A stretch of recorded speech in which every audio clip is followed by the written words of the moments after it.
Hey, what's up guys, aarava here, and welcome back to another episode of my F1 23 My Team Career Mode. This is episode number 52 today for the Japanese Grand Prix in Season 3. If you guys did miss the previous episode at the Canadian Grand Prix, then be sure to go check that one out before you see this one, because we got a surprising pole position for that Grand Prix, starting on the hard tyres. Got a great getaway versus some quicker cars that we knew were going to be quicker in race conditions compared to ourselves over one lap. Canada, a bit of a one-off in terms of on the Saturday, able to get the job done, but it was a bit of a messy Grand Prix. Verstappen, desperate to try and go for the lead, crashed into us, causing one of 3 safety cars that afternoon. We pit very late with only 5 laps to go and bounced back from what was at the time last place in the race to overtaking Piastri to score some crucial points, allowing Pierre Gasly to also score some good points in that race. And it means now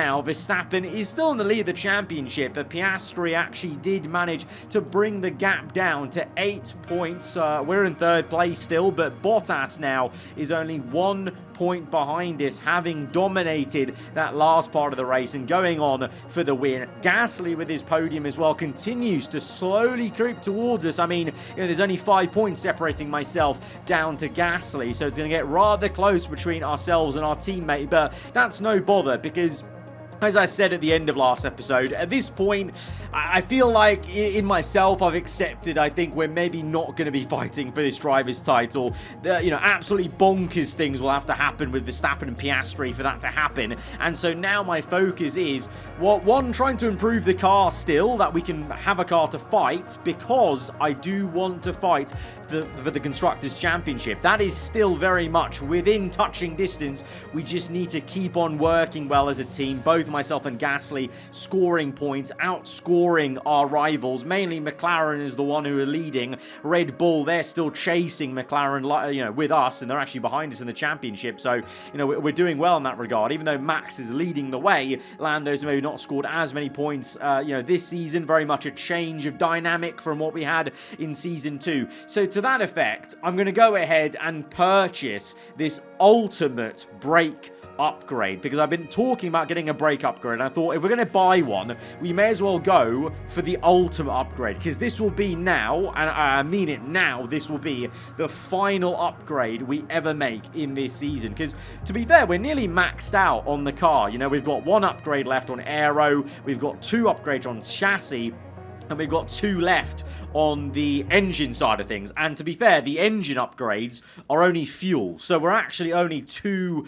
chassis, 1 aero upgrades away from tangibly being maxed out. And then the fuel's kind of there, but I don't feel like the fuel really determines that much performance. Yes, you can start with lower amounts of fuel, but it's never really been much of an issue for us. So we're actually quite close to our maxed out potential already, which begs the question, actually, with this gulf we've got on the R&D chart from ourselves to McLaren and Red Bull, on this year's game, does the My Team car max out lower than some of the AI teams? Because historically, it's always maxed out about the same level. But, there seems to be still a quite substantial gap to go. Who knows? But yeah, we're going to bring that ultimate upgrade in for this race weekend. Good timing, because Mercedes and Alpine continue to make upgrades, so we don't slip down any further than we did in the last episode. We keep up pace with our AI rivals. But into the Japanese Grand Prix, there is a massive spanner in the works, because we've got an email about next year's regulations. There is indeed going to be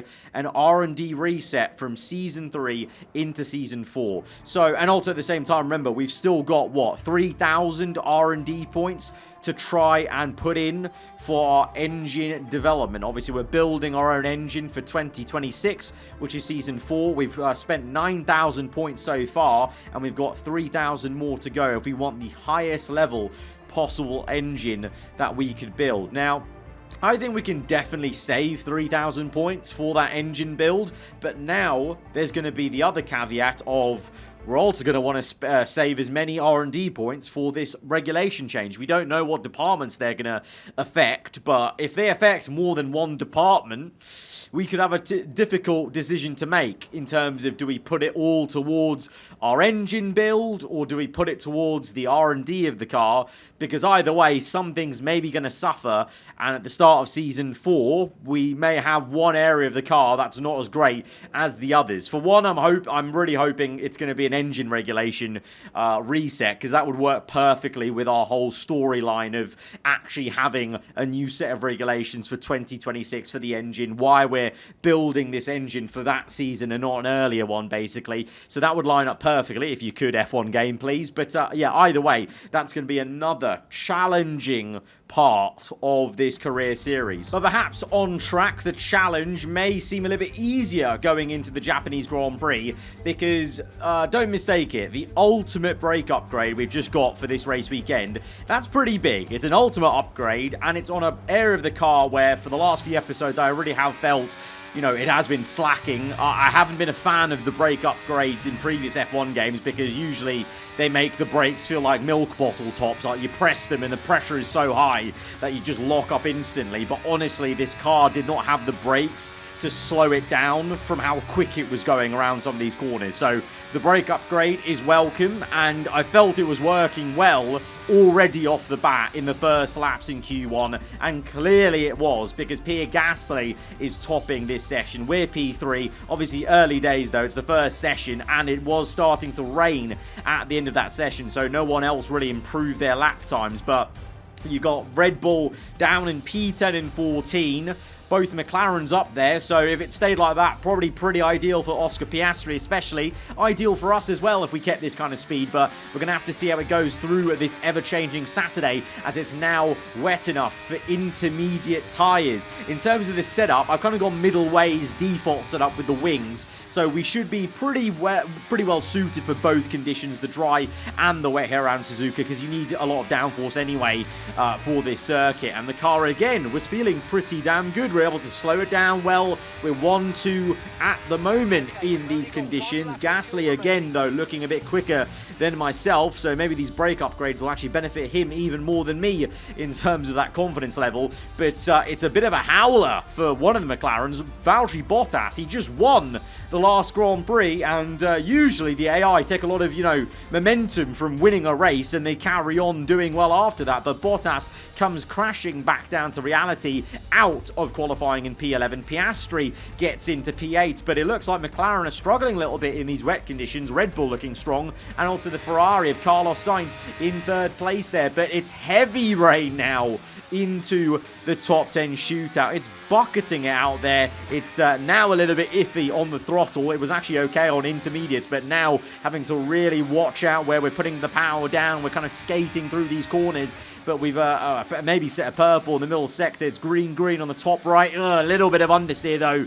in the last few corners there. We couldn't slow it down as much as we'd like to through that slow right-hander into that chicane. Across the line, it's only P7, and there's definitely a bit more time to find on the table. We're behind Ocon, Verstappen, only ahead of Sainz and Alonso at the moment. We fuel the car up for 2 consecutive laps, so we'll go again, and we're just about 2/10 up on our first flying lap in these conditions. A little bit wobbly again into this right-hander, just like we did on intermediate. A lot of understeer, just unable to slow the car down. Maybe even further brake upgrades would be ideal, especially for these conditions, but we're still going to skate through to get 3/10 to get ahead of Verstappen into P5. Gasly's P3 though, so he's not top, so maybe is it Piastri finding some form when it matters in the top 10 shootout as we go for our third flying lap. Carlos Sainz has had an absolute mare as he's crashed just before 130R. I looked at a replay, but because I was going on to my fastest lap, as I was loading in, this was the earliest I could see where Sainz was, and it's clearly a massive glitch as he's flown into the air. He was sunk into the floor where the grass was on one side of the track. He's literally flown across the circuit, smashed into the wall, and broken his front wing. Very, very peculiar and comical way to start a third flying lap, I must say. And it's not an ordinary flying lap because we're now on intermediate as Lando Norris goes quickest of all because the track is getting quicker and quicker. The rain has subsided and it's time for the green wall, and this is usually a bit precarious because I know the AI are usually so OP at finding time when it's been full wet and it goes back to intermediate. So I'm a little bit worried. It's very hard to tell where we're going to be with 1.7 gained, purple in the middle sector, green in the first, 2.34 seconds, 2.56 seconds gain. We're gaining so much through the final corner across the line. Where is it going to be? Is it going to be anywhere near the front? It will be. It'll be P3. That'll do. I'm pretty happy with that, to be honest. And Gasly goes second place. He's on the front row. So we've got one of our cars on the front row, showing genuinely that one ultimate upgrade has really done wonders here. Both of us up there. Verstappen, though, on pole. Piastri P6. That is the opposite of what the Australian needed for his championship fight. It's going to be a very interesting race tomorrow. Let's go to the grid. We come to you live today from the Mie Prefecture in the south of Japan's Honshu Island for a race that has seen many title deciders over the years. Some simple, some controversial, but all contributing to a legacy that makes the Japanese Grand Prix an indispensable stop in any Formula One season. We're southwest of the city of Nagoya today at the unique figure-of-8 Suzuka circuit. 3.6 miles and 18 corners make up a lap here, with average speeds approaching 136 miles per hour. DRS will be available, of course, into the potential passing opportunity at turn 1, although the best place for overtaking will be through 130R and into the final chicane. It's time to see how our drivers are stacking up after yesterday's exciting qualifying session.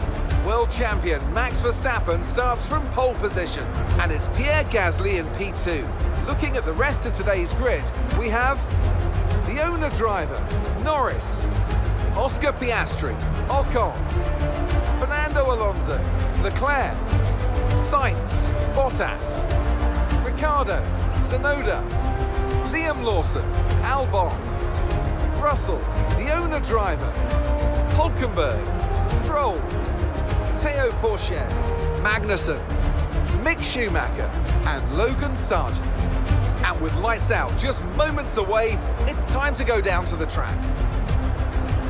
Anthony Davidson is alongside me as usual for today's race. We should talk about Williams. What do you make of their performance so far this season? Well, the atmosphere within that team seems very positive at the moment. Everyone seems like they're in great spirits and having a lot of fun doing what they do, and that's definitely contributed to the performances we've seen. So Oscar Piastri's been helped out a little bit with a grid penalty for another driver. So Piastri starts P5 now, not P6. Myself and Gasly, no penalties to report, still P2 and 3. You know, if Gasly can have a good enough start, he can maybe get the lead of this Grand Prix, and then we're cooking, because then we can maybe work together. He can block Verstappen, and we can have a go.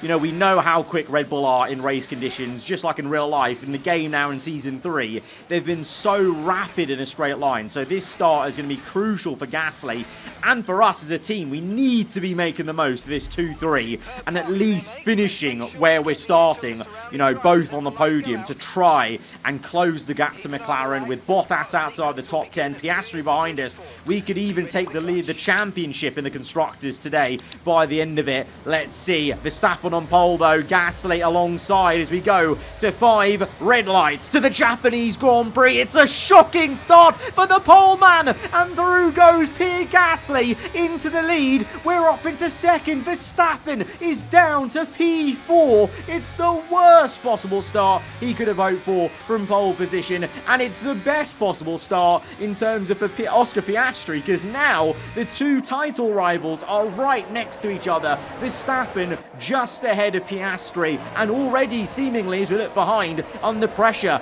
from the Aussie. But it's a 1-2 for the team at the moment here at Suzuka, and Gasly is looking mighty quick, you know, on heavy fuel, getting used to the car. You know, We didn't even do much dry tyre running, on Saturday. And Gasly is definitely steering this car a lot better than me, as we have all sorts of shapes going on the rear end there, as we had to go opposite lock. Lando Norris now is pressurising us into 130R, but we will stay ahead for P2, but we're going to just have to constantly defend him, I think, because that Red Bull is so quick in a straight line and just through the traction zones as well. But we do maintain P2, and Gasly sets a fast after the Grand Prix onto lap 3 with DRS available. He's 1.8 seconds ahead. He's absolutely bolted. Let's look at a replay, though, of that start from Gasly's POV, and we'll see also how Verstappen does. A bit of a closer look. A lot of wheel spin for the Dutchman, and the Red Bull literally goes nowhere. Both of us overtake him. His teammate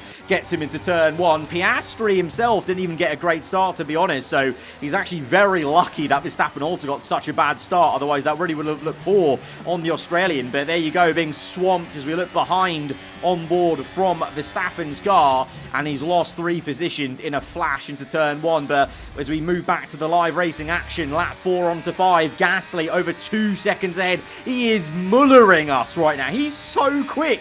The ultimate brake upgrades have come in clutch for him. I mean, they're helping me out, but they've clearly helped Gasly out even more to unlock more potential of speed he's got in this car as we defend ferociously from Lando Norris. And to be honest, right now, we're being Pierre Gasly's best ever teammate, defending again into the hairpin. The gap is now 5, nearly 6 seconds with 6 laps gone. Literally, I am the Minister of Defence right now. I am the best teammate going. And if it means we can get a 1-2, I'll do it, because clearly Gasly is the quicker man today. So I will defend this as much as I can to try and keep the 1-2, but also importantly guarantee whatever happens that Gasly is going to go on to win this race and bag a load of points for the team. Because to be honest, for how long can I keep this up? Because we've got Verstappen also on the back of Lando Norris. Piastri's not too far off. We've got 3 cars chasing after us, and with DRS, Lando is going to sail ahead of us into turn 1. What has he done? What was that? What was that break point? What was that break point? That was the break point for an F3 car around Suzuka, not a Formula 1 car. Lando Norris, listen to that. He just lets off throttle. His DRS closed at the 150 marker board point. That corner's flat out pretty much in the first part. What is that? You can see how comically slow I slow down for, to the point where Verstappen's a lucky boy. He nearly collected me for a second time there, but that is absolutely unbelievable. Lando Norris is broke at the 150 board. If you watch my onboards from quali or just earlier in that race, I'm flat out until pretty much the first part of the apex. What on earth was he doing there? So major controversy here at the Japanese Grand Prix, because this affects many different things. You know, you've got the constructors fight between ourselves, McLaren and Red Bull. You've also got just Red Bull wanting to do well for themselves, wanting to get Verstappen up there, maybe, getting him clean air, getting him past Lando now because they're now 2-3 and they've got a clean chase towards Pierre Gasly, who's in the lead. So now I wouldn't even be surprised if Verstappen magically is overtaking Lando to now go for the race win. But that is exactly why I was also trying to defend my heart out, because when it became clear that I wouldn't win this race because Gasly was so quick, the best I could do was give Gasly the best chance of definitely winning by giving him that gap. But for us, we're going to hobble along, limp along, whilst we held up cars for P10 into the pits. It just gets worse. It just gets worse. When it rains, it pours here at Suzuka.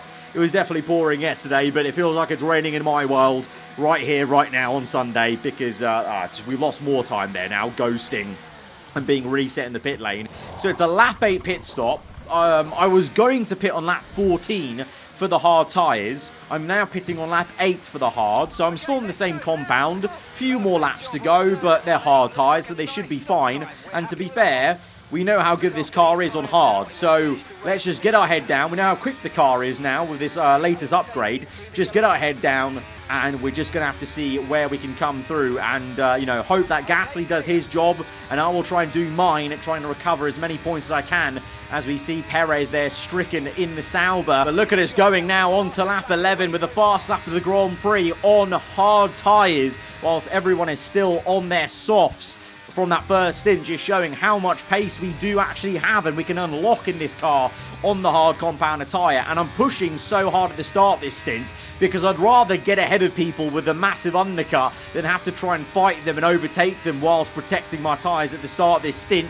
And it's working because we're now going to get ahead of George Russell. We were ahead of him just before we made that pit stop, so we've not lost anything in terms of that, and we've gained a bit because we're now right by Leclerc, who I think was around P6 behind Piastri, I believe. So if we overtake Leclerc, we actually could be in a very good position where we've basically recovered the maximum we could already quite early on in the race, because there is Piastri having made his pit stop, 6.5 ahead of Leclerc now on lap 13.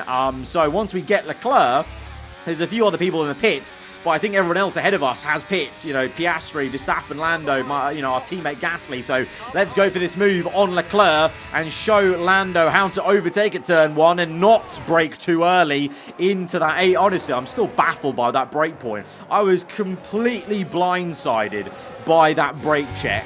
Whether that was, payback, being a nice teammate to Verstappen, because obviously Verstappen crashed into us and DNF'd out the Canadian Grand Prix in the previous episode because of, myself and Verstappen battling. If that was revenge by the Red Bull team, or, there's no love lost between, Season 2 championship rivals.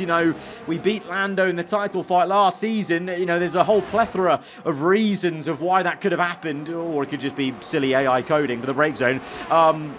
But it means now Gasly leads the way by 5.5 to Lando Norris, Max Verstappen in third, Piastri in fourth, keeping Verstappen honest, so there might be a chance that Piastri can make a move. Piastri's closer to Verstappen than he is to his own teammate in P2, Lando Norris, so I think there could be a good chance of Piastri making a move, and he needs to try and emulate what Bottas is doing here as he makes the move on the outside here. Is it of 130? Oh, epic racing between the two-time champion Fernando Alonso and Valtteri Bottas. The flying Finn can't get quite past through that corner. Alonso uses all his experience in the world to stay ahead in P7, but now we've got DRS going into turn 1 of a brand new lap. 10 laps to go in this Grand Prix. Bottas, remember, recovering from outside the top 10 after being knocked out in Q2, and he gets up into P7, and this is also crucial for his team, for McLaren, because every point's going to matter, and shock horror, Bottas overtakes Leclerc, and the top 6 are your top 3 teams in the Constructors' Championship fight.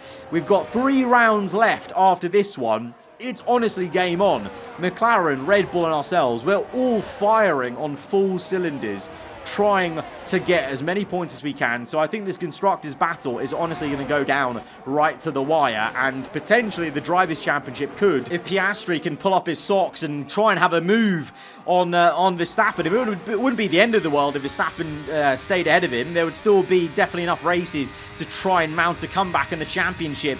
It seems like the momentum is all going Verstappen's way. He's turned so consistent as of late. And meanwhile for us, lap 22, you may have just seen there on the bottom right, my fuel gauge was negative. I'm having to do a little bit of lift and coast, ironically, after speaking about the fuel upgrades not being too much bother to me.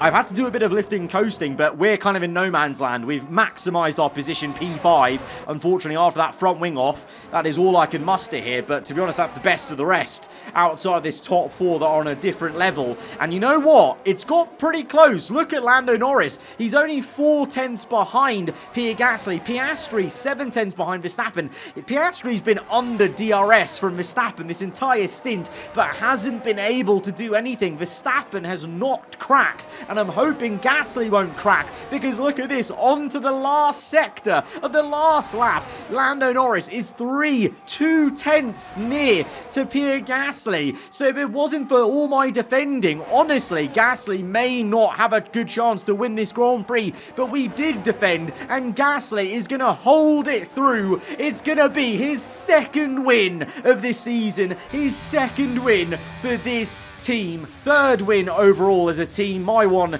obviously in Monaco, and Gasly wins again in Formula 1.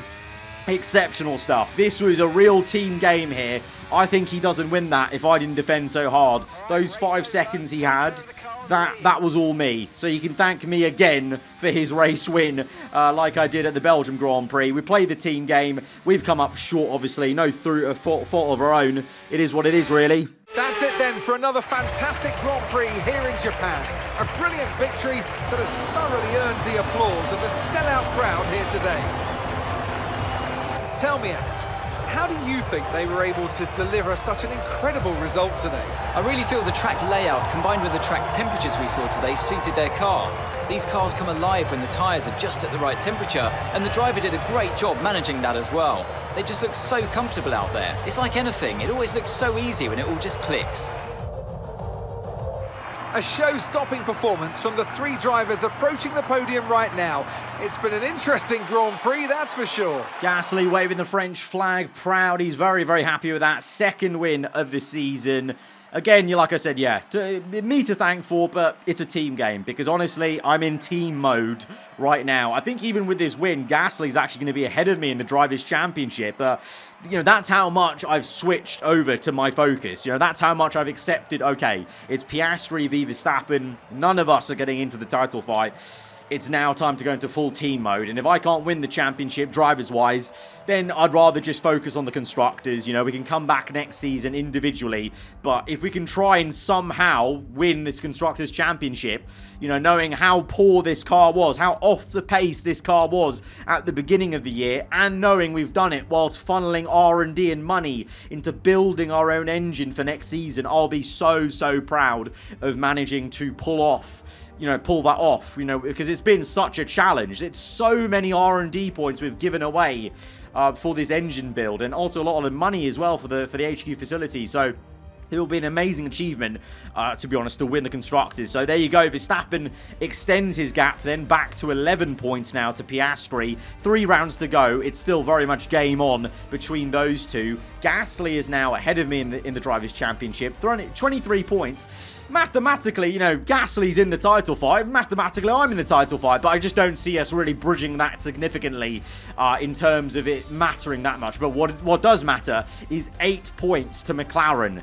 That is very doable. By next episode, or at least the second last race, we could be leading the championship and could be in a controlling position rather than a chasing position into the finale. And that's what it's all about. That's what it's all about. But what an electric Japanese Grand Prix with a very glitchy Ferrari in quali, and then that absurd bit of braking from Lando Norris and the Red Bull. But that's, you know, it is really getting to crunch time, and it's getting a little bit hot in terms of the temperature between us 6 drivers in this 3-team battle for the championship. Guys, if you have enjoyed it, hit the like button. Let me know what you thought in the comments below. If you're around here, then do get subscribed for weekly Formula 1 content. I'll see you guys next time. Goodbye.